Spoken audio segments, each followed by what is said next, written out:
Welcome to the Business of Aesthetics podcast. I am over the moon. Today we get to talk with Kelly Greytok of Private Nursing Care.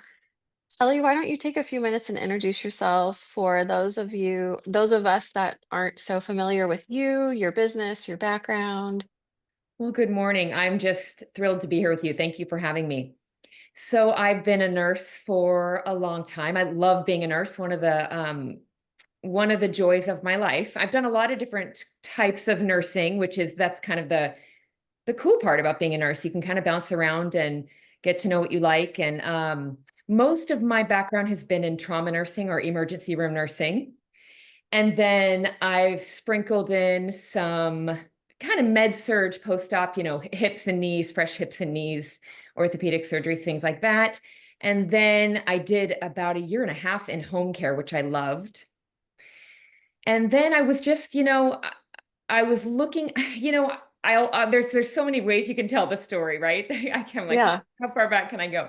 But the one way I want to tell your audience is, I think we all get into medicine for a reason, and it's to help people. And so I had left, I kind of was done working in the emergency room, and I just really was looking for a change.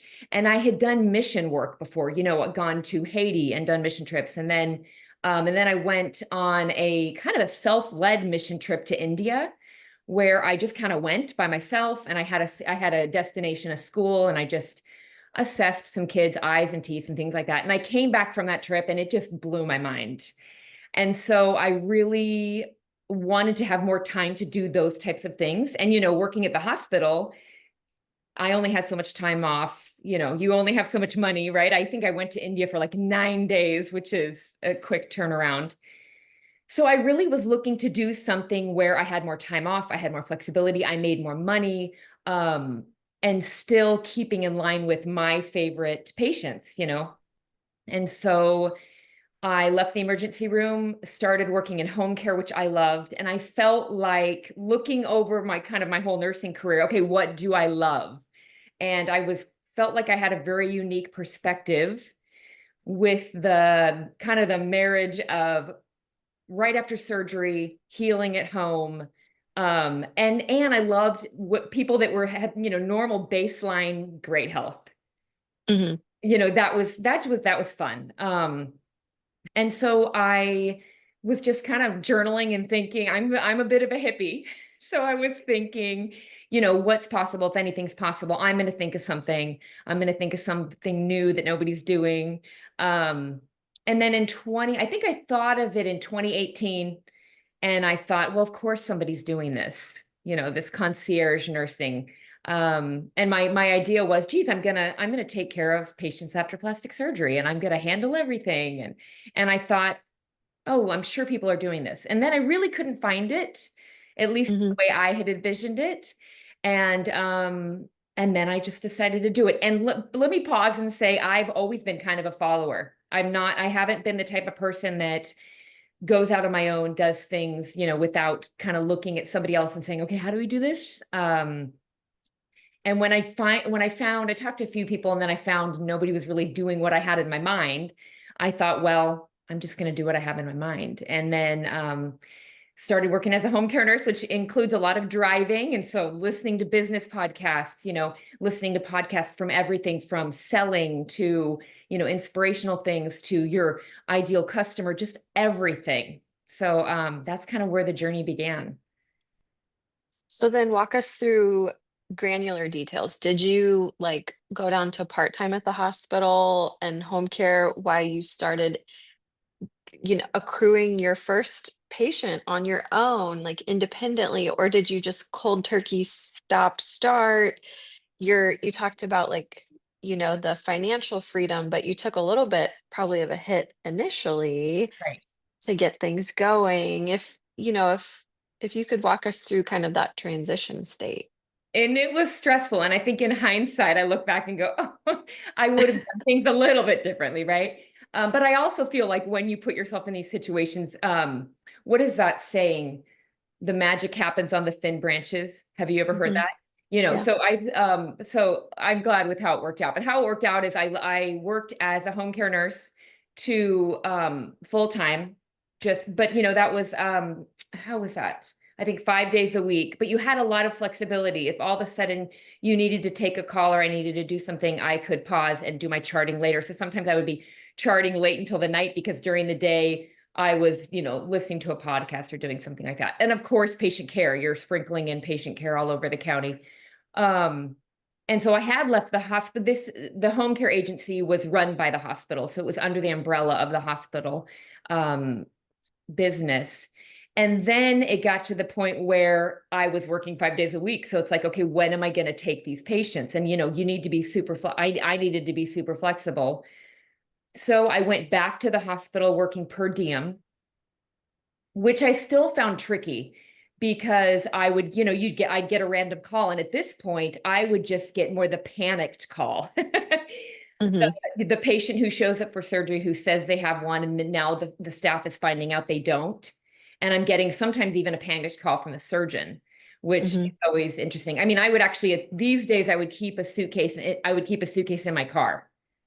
And there were times when I would, all of a sudden, middle of the night, and I'm heading to, Palo Alto to recover some woman who the caregiver's just not meeting the needs, and the surgeon's like, "Can you help me?" And so I'm like, "Yes, I'm on my way."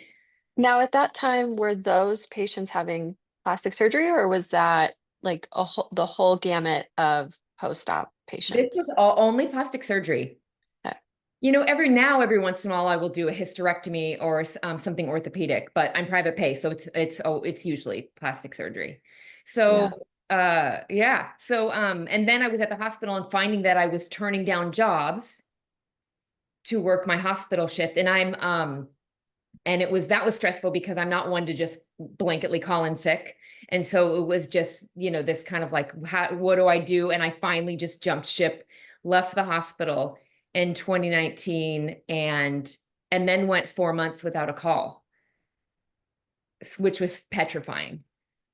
Okay, walk us through your headspace then. You're on this thin branch, you're waiting for the magic to happen, and you're like, what the hell? Right. And first of all, let me point out, I'm not married. I'm paying my mortgage, and I've got kids and all that. And so it was very stressful. And I think more than even the money, it was more my proof of concept, Hmm. because of course, like all of us, we hear a lot of no's. And I definitely have had those moments. And so where there's self-doubt and who do I think I am? And um, you know, um, so self-sabotage and all these, words you think, who am I to do this? Um, how can I do this without a doctor? All these things that come up. And then I don't get not even a call, an email, nothing for 4 months. And so that was the river of misery, as some people call it, for sure. So then how did you get your first patient? So I should also say, so before this 4 months, the way I kind of marketed myself is I did a ton of research, I say in quotations, just kind of looking online, checking at websites, looking at lists. But I do geek out and see like which surgeons follow which surgeons. It's kind of fascinating.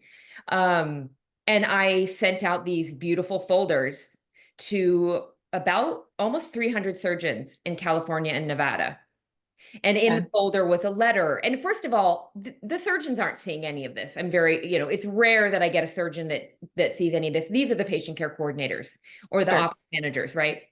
And so, but I also, it's kind of a funny story. I remember one day I was talking to my daughter, and she's 19 now, so this was probably 5 years ago. And I was telling her, I want to send something to where the surgeon or the office manager opens this, and then they can click a button and see a video of me talking to them. And she goes, Mom, you need a QR code. And I was like, so I got a QR code. And of course, me, it has to be a lovely QR code. It's gold and it's got my logo in the middle. But it was a video. So the patient care coordinator, whoever would scan it, and a video of me would pop up, and it's me talking to them and just kind of pitching myself and saying, here's why I think your patients would benefit from my care. So I did that to about 300 surgeons in Nevada and California. And so I was getting people reaching out, but I had people reaching out. And then that 4 months, right after I left the hospital. And I had a pad, but not that big of a pad. So that was a bit scary. And then let's fast forward a few years to, you're What is your average month now? How many are you, would you say you have about half of your time is spent with intensely with patients during the recovery course, and your other half of the time is spent building the business and taking some time with visiting your kids and Yeah.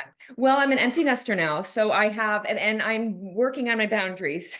So I definitely overwork. Um, I try to take, I'm laughing because I'm like, oh, I try not to take more than two patients a month. With that being said, for the next 4 months, I have like three patients a month. Um, I get those surgeons that are like, come on, please, do me a solid or whatever. Or I get patients that, and I love what I do. So it's Mhm. very easy for me to see a free week and think, oh, so Yeah. I will say, when I'm traveling out of California or Nevada, I will always fly in 2 days early, especially in the fall, winter, spring, just because with, the idea of me being late or my flight getting canceled, and that has happened, and I have enough time to get there on time. So it's a good chunk of time that I'm with patients. And then I spend a lot of time connecting with patients before they even have their surgery, which I think is part of what my patients love about working with me is I'm kind of like I've got them. So pep talks. I probably spent 3 hours yesterday talking to a few different patients about this or that, the details, the things that it's managing their anxiety about things. And it's such an intimate part of their life. You are seeing them at potentially their most vulnerable before surgery, anxiety, during surgery, they are physically relying on you to be their like safety caregiver. After surgery, you're with them for, several days up to a week, it sounds like. And then afterwards, I'm sure that you remain a huge support system for people, several months after surgery. How do you juggle all of that? You know, I have one of the smartest things I did when starting the business is I created my kind of company values. And so I really go back to those. And so I'm just really authentic about, if I ever travel. So for example, last year I went to Vietnam and Cambodia and cycled through Vietnam and Cambodia. And before I left, I reached out to each one of my patients. I'm going to be out of the country. If I don't get back to you, here's why. And then, so I think I just really try to be super open about, if I don't get right back to you, means I'm with another patient, but I will get back to you. And so I just really kind of manage people's expectations, and I'm a big communicator. I also have kind of a tiered in order because I don't have any staff. I don't have an assistant. I don't have, anytime you see anything from me, my weekly emails, my It's video, you. it's me. And I want it that way. I don't want staff. I like to keep it easy. And I think that's been part of my success too. It's my voice. Because I did hire an advertising company for a little bit, and it just didn't go well in the sense that um, I think people could Mhm, tell that it wasn't me. It didn't sound like me. Um, so I think mhm. I'm just really good at communicating. And then I have this kind of tiered system where I get back to people. My private patients come first, then somebody who has maybe purchased an ebook or something from me. I mean, I kind of will drop everything for those people. And then I get a lot of people reaching out after that. And I just can't respond to everyone. And that was really difficult for me because I think I built a business on being accessible. So I think I Mhm. have better boundaries with that. What are some of the things that patients can do before their surgery to help get their brain in the right space for the big emotional challenge that cosmetic surgery is? I say be prepared.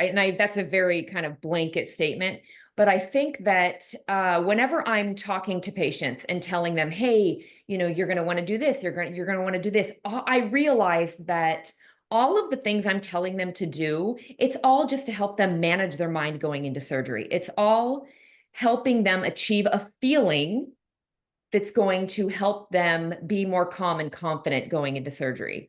And so it's interesting that I sell ebooks or courses that have, do this, set up your space, put these things on your nightstand. But all of these little things, it keeps them busy doing things that they're going to be like, okay, I've got this. Yeah.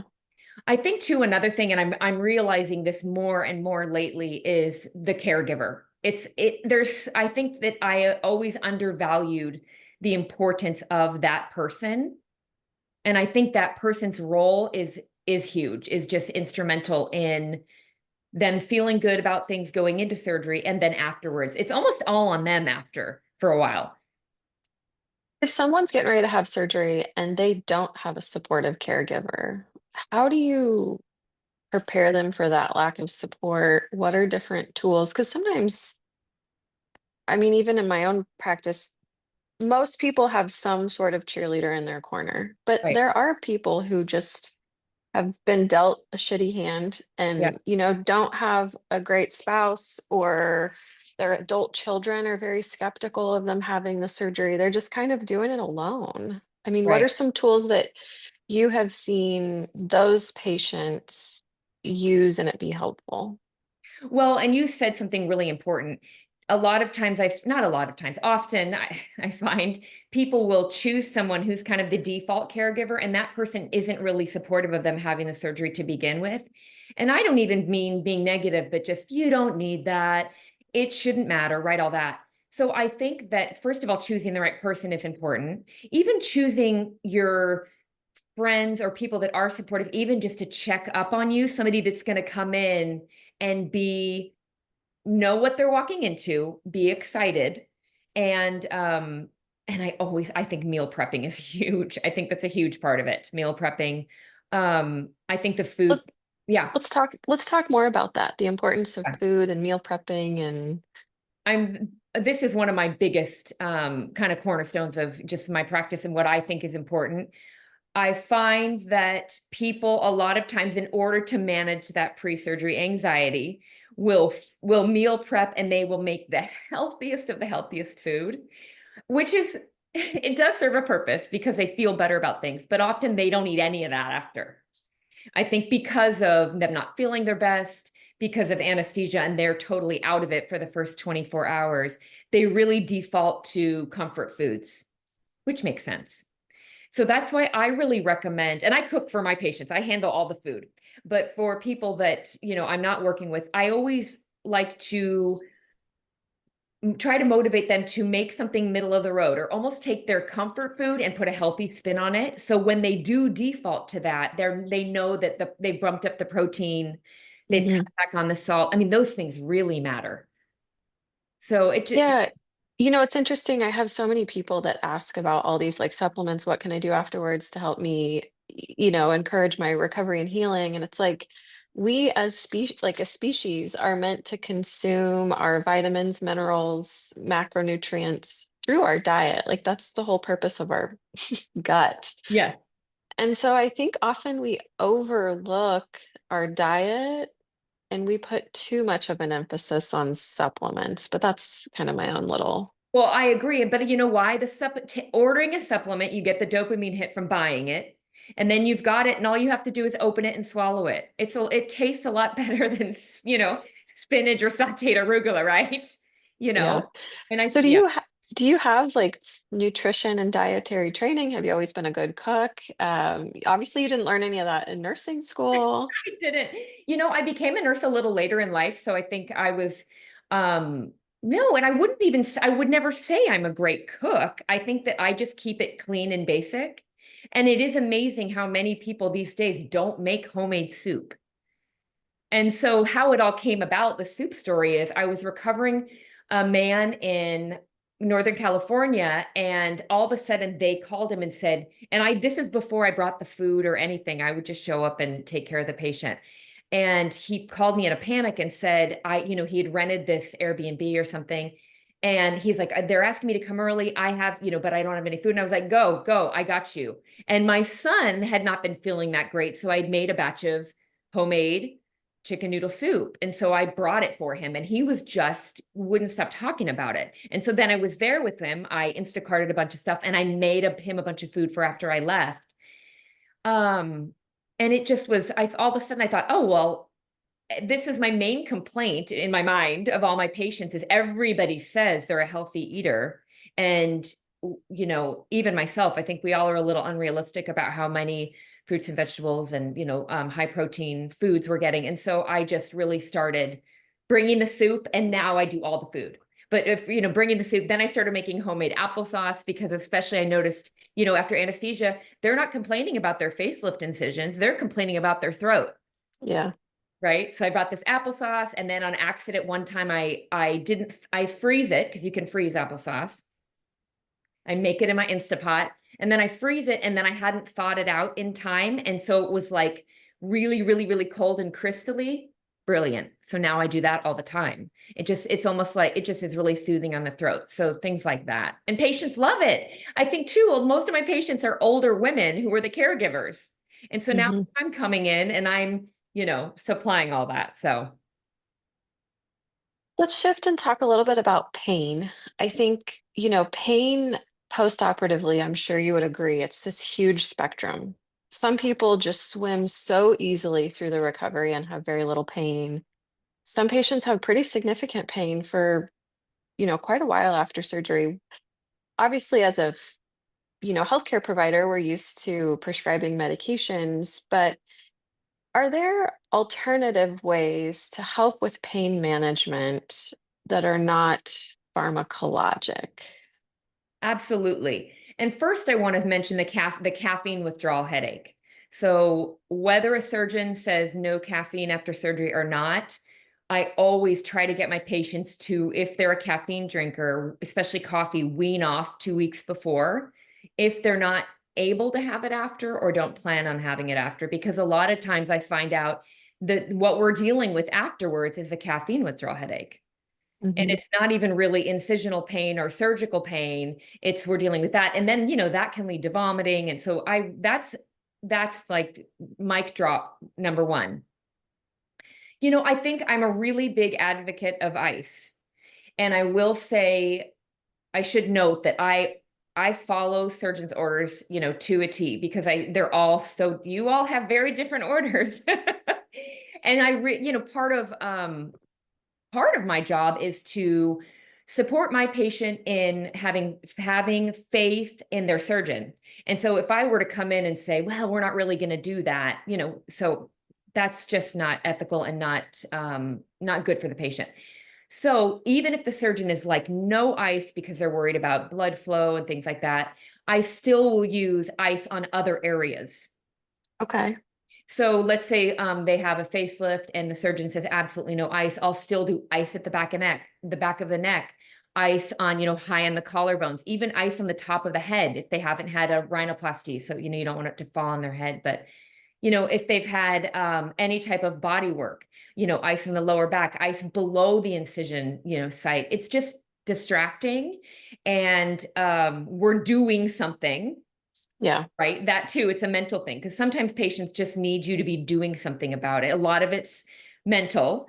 Hmm. Um, yeah, I find mostly with the pain with facelifts, it's if they have fat transfer, the biggest pain is where that little harvest site, but you can pop an ice pack there, no problem. So the pain thing is interesting. And I have had patients and they're taking everything the doctor will give them for 5 days straight. And then I have many patients that I really try to get them to take a Tylenol and they take a Tylenol for, a day and then that's it. Yeah, I think that's the biggest variability post-operatively is just how much discomfort patients are in, which is wild as we're doing, essentially the same thing to them. But I think our pain perception is so different I from agree. individual. I also think, I massage feet, I rub backs, that's how the old school nurses used to in the hospital. I also think, and it's human nature that when something hurts, we think something is wrong. And so Hmm. for me to be right there and say, I'm so, I'm sorry you're uncomfortable, but from my perspective, everything is exactly as it should be. And I think that, okay. And then I'll even say, if you could be a little bird on your surgeon's shoulder and see what just happened, this would all make sense. And then I think that they can wrap their head around it a little bit. There's always those patients that, they've had the works. And then they're like, I just don't know why, I don't know why this would be hurting. It's like, Yeah. yeah, Yeah, I give them the line that like most everybody has had some degree of house construction. So I'm like, you are in the demo phase right now. Things are messy. yeah. Things are irritating. Like you're not in your normal home right now. So you just got to give us time to heal and get everything cleaned up and pretty again, so to speak. Right. And then let's talk about, is it pain or is it tightness or is it, or is it discomfort? I mean, some people, I'm a very big believer in the power of the mind. And I think if somebody thinks they're going to be in pain and expecting pain, they're going to find some pain. So that's why I talk a lot about that with my patients. And my patients, most of them would say, oh, wow, I can't believe how comfortable I am. So I'm sure you get a lot of questions from patients about how to choose a surgeon. And I think that, there are so many phenomenal surgeons out there today, whether someone's getting a tummy tuck or face work. What kind of advice do you give patients on scheduling consultations? Like how many should they go on? How should they find their surgeon? And then what are some things that they should look for during that consultation process that would be red flags or green flags? I probably get this question more than anything. And I don't know if you've noticed, but I never mention, Specific surgeons. I Yeah. don't. Well, that was intentional very early on because I didn't want to get into that banter. And every once in a while, somebody on my Instagram page or something will say, check out this doctor, and I delete it because then you get the, oh no, my best friend, and my page, that is not what this is about. But it's a great question. And I used to say three different surgeons, three different consultations, but lately a lot of people, but they're so expensive. Consultations are so expensive. And so I still think this is an investment. My goodness. First off, let me start with saying this. It's important to know what is important to a person. So I have had patients fly in they don't even meet the surgeon. They don't have the Zoom. They don't have anything. They don't even meet the surgeon until right before surgery. Um, I have patients that want the surgeon to grab their hand and say, I got you, this is going to be great. I have patients that really don't care at all about bedside manner. They don't care about staff. And so it's important to know what you want. For example, for me, I want to feel like everybody there is invested in me and has got my back, and I'm all about the warm fuzzies. Um, and so that's important. And so when I say that to people, sometimes they go, oh, shoot, I don't care about this or that or whatever. So then that's important to know. Then I say, do your research, geek out on it. I mean, they're already on social media. See what you like, why you like it. I would always say, go to their website and then call. And here is, if there's any, for all the surgeons listening, here is the one thing I hear more than anything. It is so important, that person that answers the phone. It's almost, I have had countless people talk to countless people. Oh yeah, I picked the surgeon and they were great. But the girl, the staff, the front office, the girl who answered the phone, it's huge. It's a reflection on the surgeon for sure. So I even say, even if you're not sure about even wanting a consultation, call and say, hey, what's the process of scheduling a consultation, and see how that feels.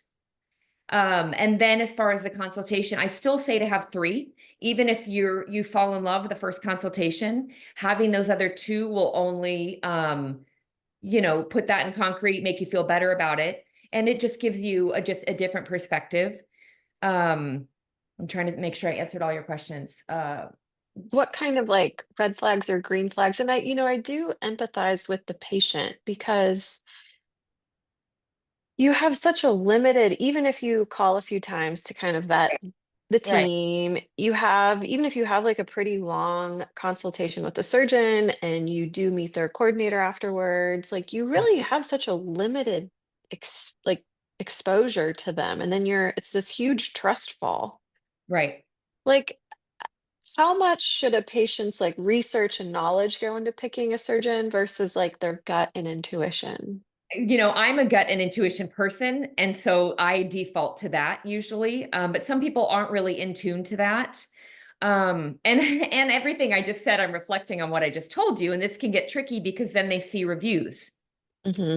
and you can find negative reviews about anybody and everybody.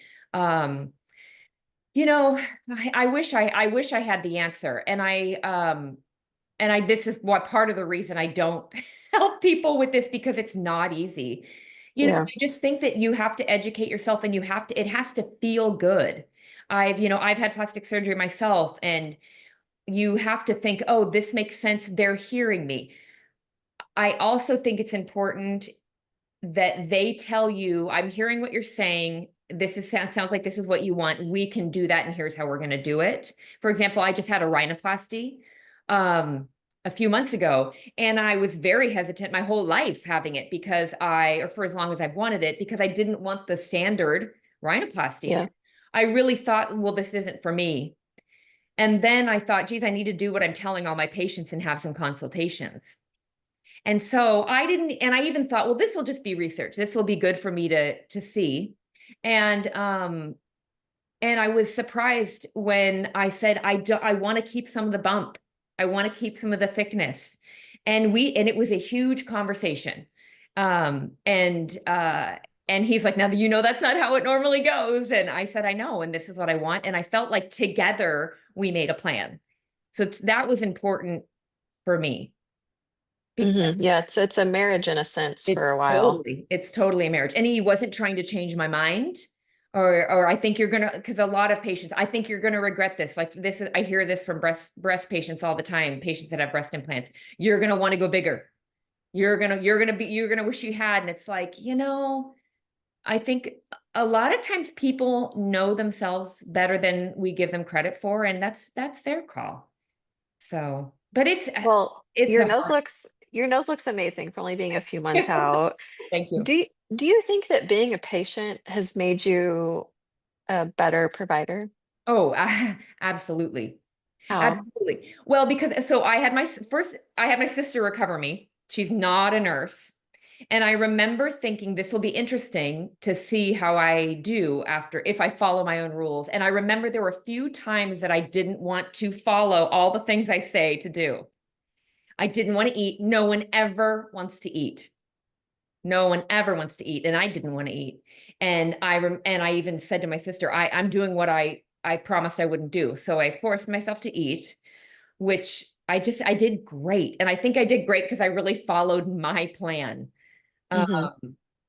but yes, I think I think just that understanding of, oh yeah, I think I'm safer than I am.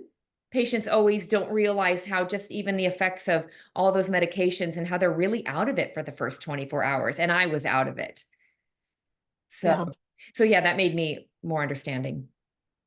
Now we talked about, when you first started your business that you thought, of course, there's someone out there doing this. You looked around, you couldn't find anybody, and you had this like razor sharp vision of what you wanted to create for yourself, your business, the patients that you help take care of.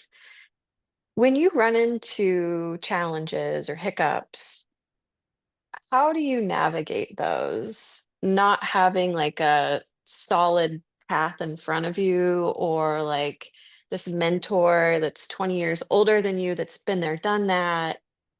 How do you process different challenges that come up career-wise, business-wise, and then sometimes with patients, I would assume? I always go back to my company values. And I think that anytime I have a decision to make, if I go back to those, it is very clear. So one thing that comes up a lot is my cancellation policy.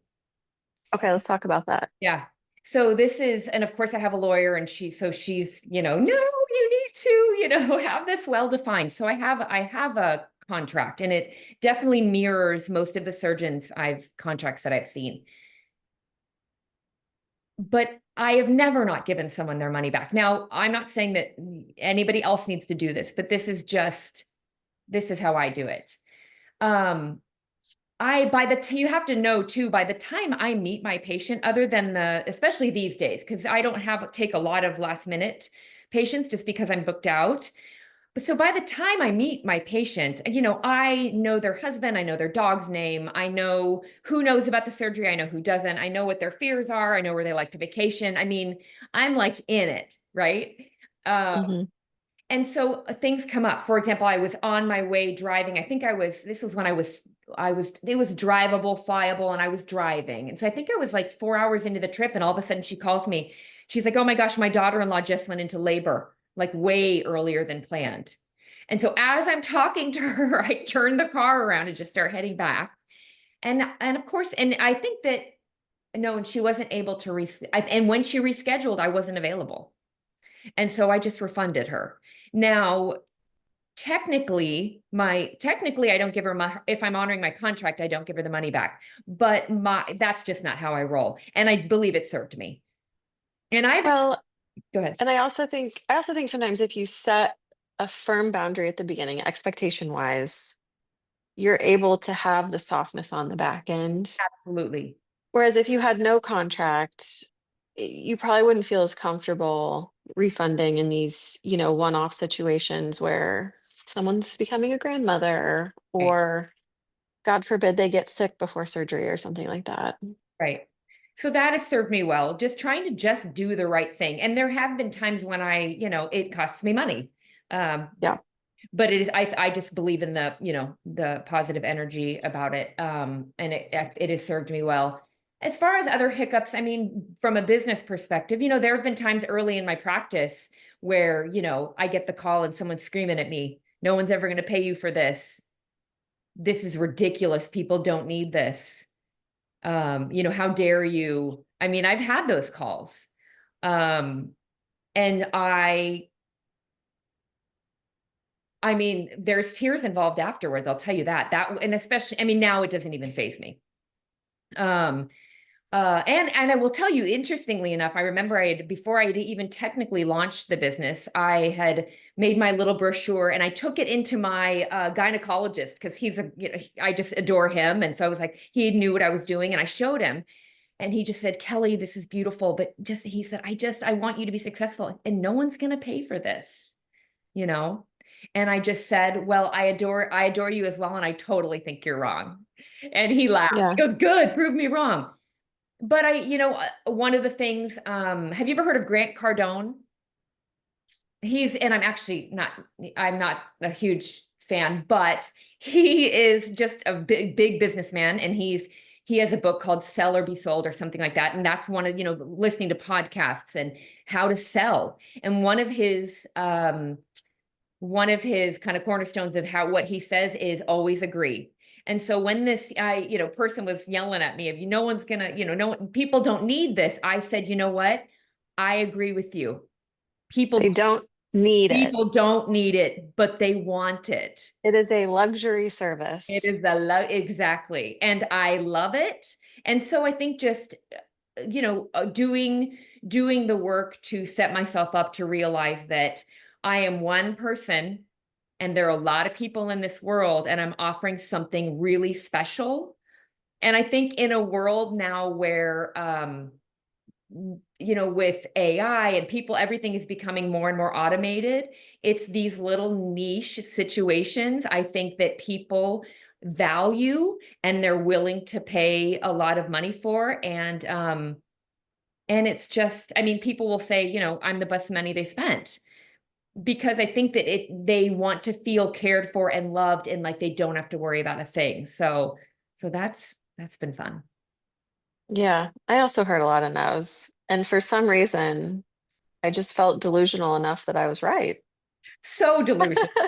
And I get so delusional. And I mean, and I was in the fetal position a few times, like, "Oh, this isn't gonna work." And then it's like, but so yeah, there's always, I mean, any success story has those moments. Hmm.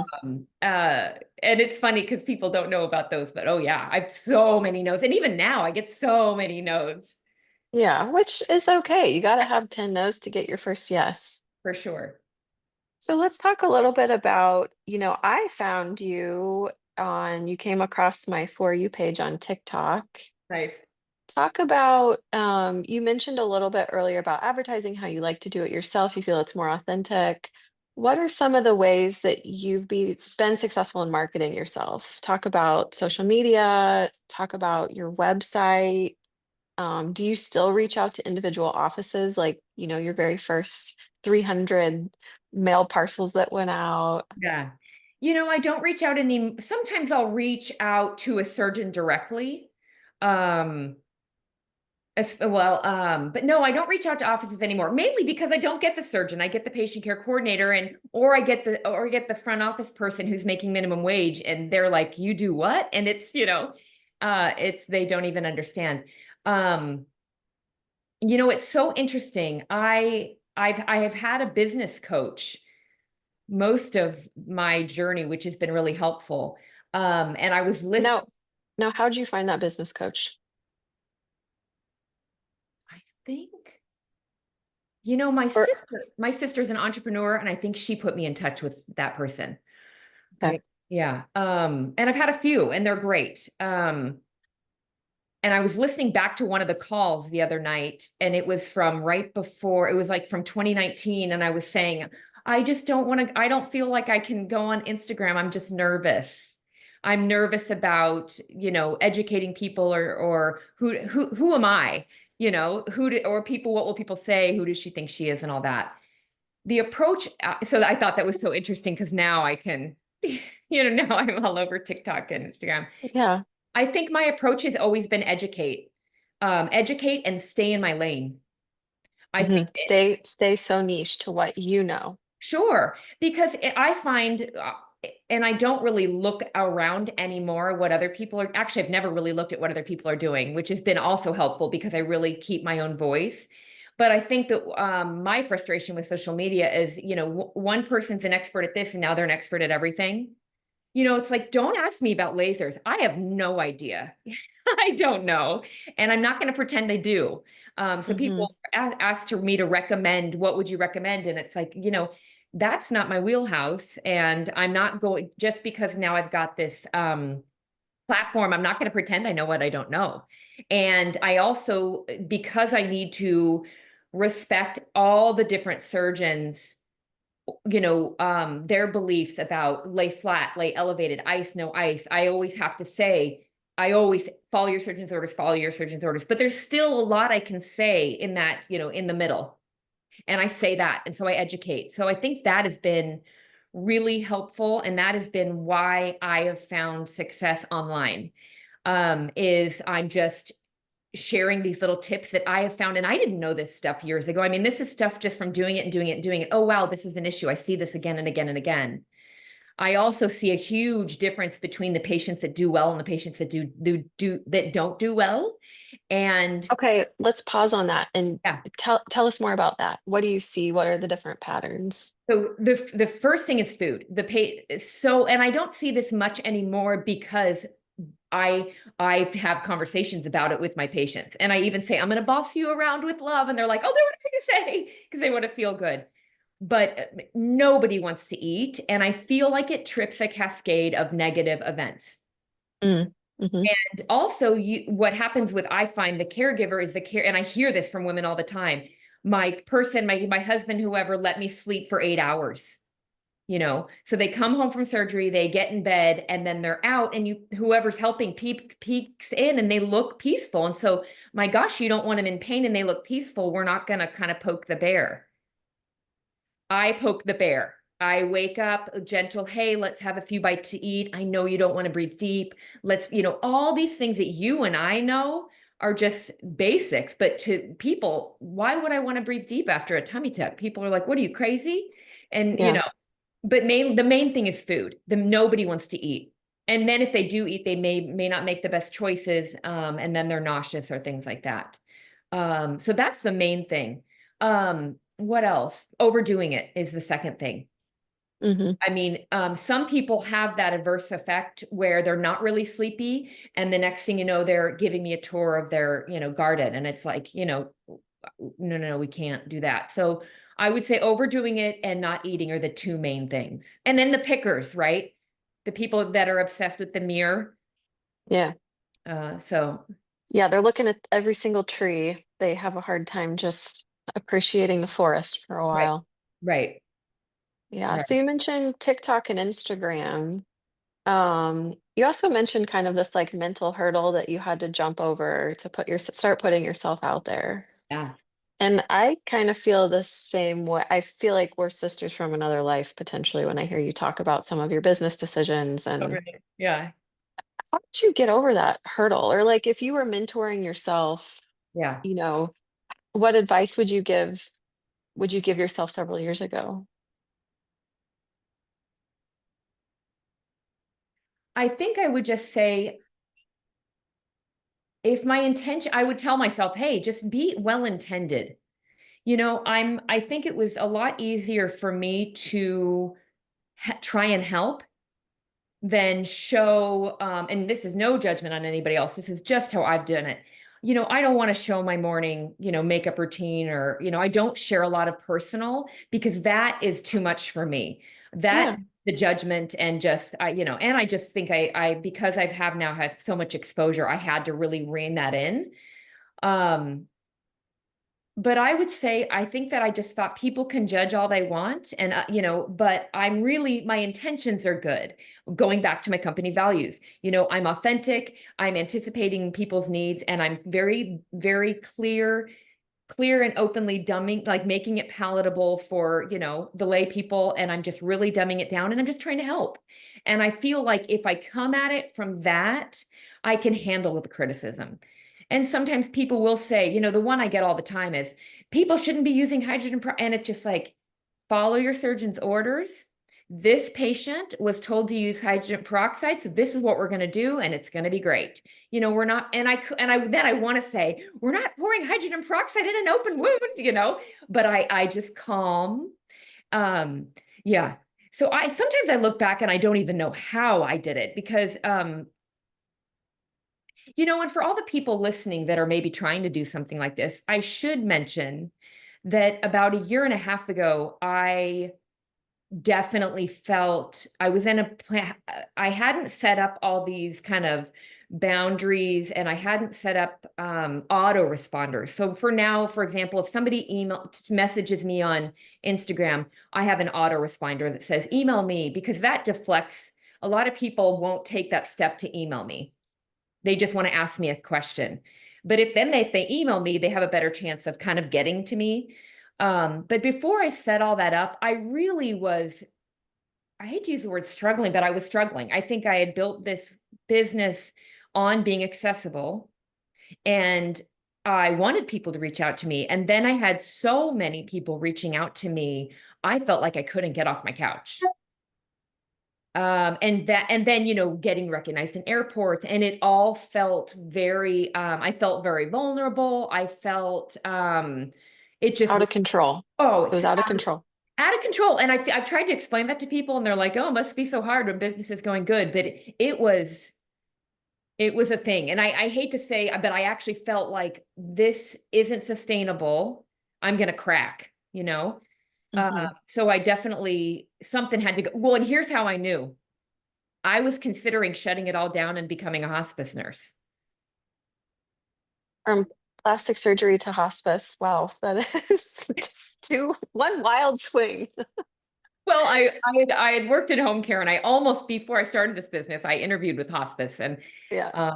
but I mean, and then I thought, the fact that I'm considering shutting this all down and daydreaming about just deleting all of it and going back to be a hospice nurse, I said there has to be a middle way that I can manage this better. And then there's well, here's how most people do it, or here's what you got to do, right? The people, you got to do this, you got to hire people, and you got to have a team, and I don't want any of that. You Yeah. know, my goal in life is a beautiful life. For me personally, is a beautiful life. And a part of me having a beautiful life is I have a calendar full of patients that I absolutely adore. And then when other people reach out to me, I respond with love and kindness. And then I have a lot of people that reach out that sometimes I can't get back to. And I just do my best and and get back to why, this, I thought this about a year ago. Why did I even start this to begin with? It was the volunteer work. So time to get back to that, and which has been fun. Yeah.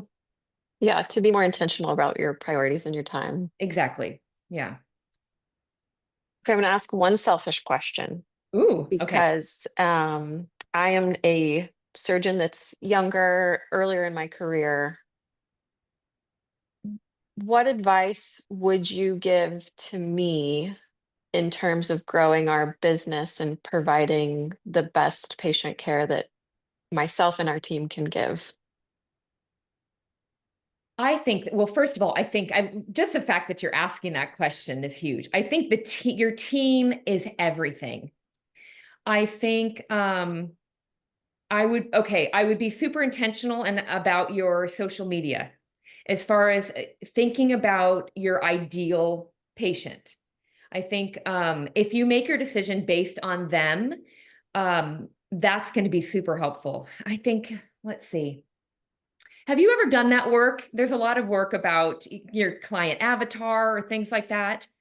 It is interesting when I was talking to you earlier and you said, you always go back to your company values. And for me, what I've told myself as I've grown the business and we've grown a patient base is what's on brand.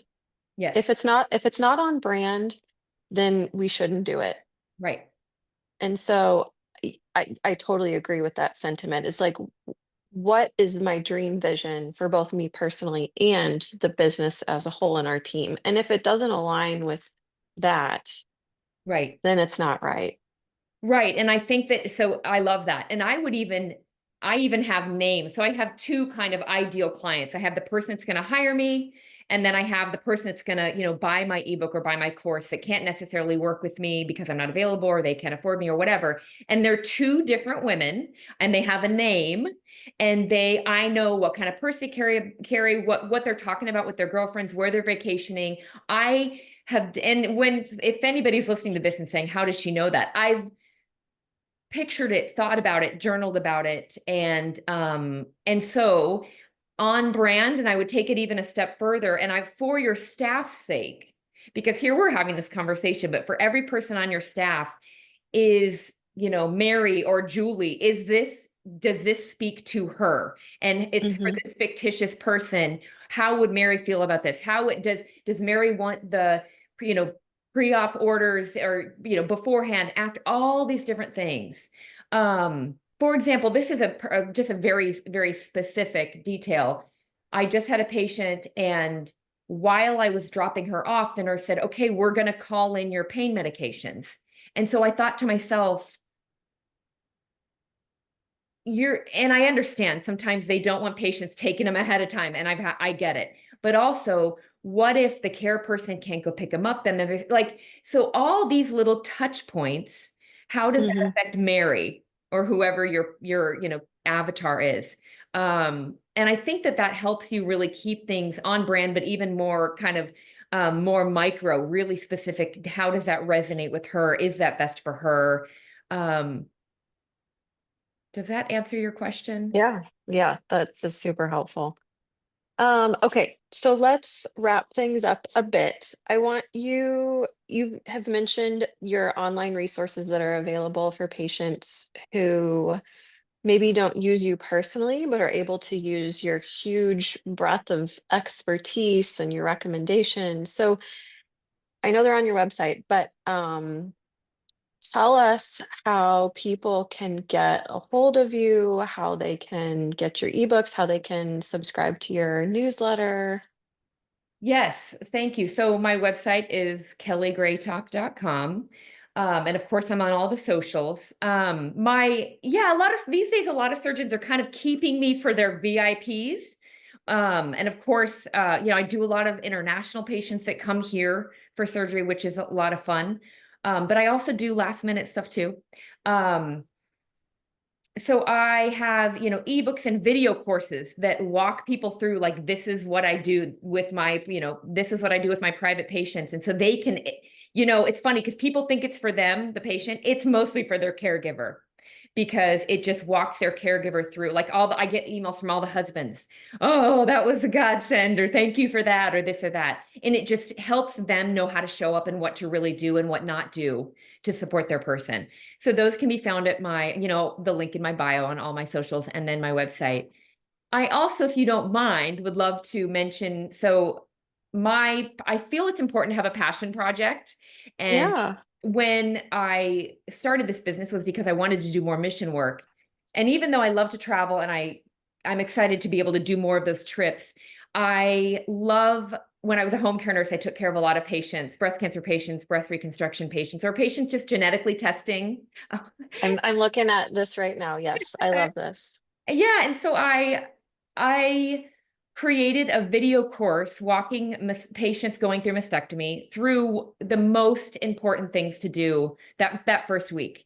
And if you were to watch it, I mean, it's a no-brainer, I think, for us, but it is everything to people, and it's more for the caregivers. And so I launched this for Breast Cancer Awareness Month in 2024, and I've already had hundreds of people sign up for it. It's totally free. And when I say free, I'm not following up with an email where I'm trying to get them to buy something. Like, it's just free. And I could get emotional. It's why I became a nurse. I Yeah. it's I'm at a loss for words. I love it. And when I had my sister, I have an identical twin, and she helped me do it. So she's kind of the patient. And it was really good because there were some times when she asked questions, and I tried to keep it kind of not scripted, because there were a few times she would be like, why are we doing it that way? Which from her perspective, it was great to have her interaction. And then I would answer the question for her and for the viewer. So that's available. And so if anyone listening to this, I hope no one does, but until we find a cure, people are going to listen to this, and we all know somebody that's been affected by breast cancer. So this is a great, great resource. Well, to end on a little bit of a positive note, tell us a couple goals you have for this upcoming year. Ooh, well, I'm not a big goal setter, actually, which is a little different. I'm trying to not overwork, I'll tell you that. That's a goal to There set you some go. boundaries. Try Yeah. try not to overwork. Actually, I will say this.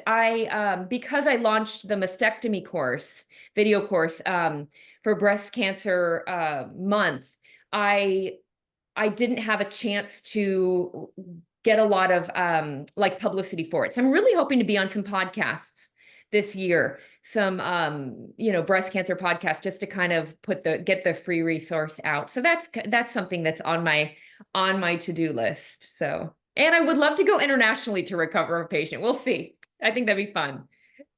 Well, Kelly, it's been such a pleasure talking to you. Thank you for your time today. For anyone listening, her website really has a huge breadth of information. So she has a page on there about the free mastectomy course.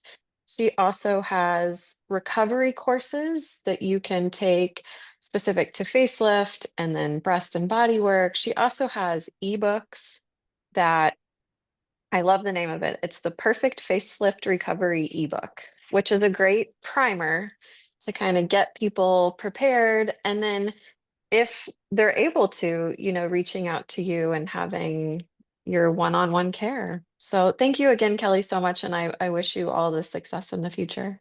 Thank you, Dr. Umstattd. It was great talking with you. I appreciate it.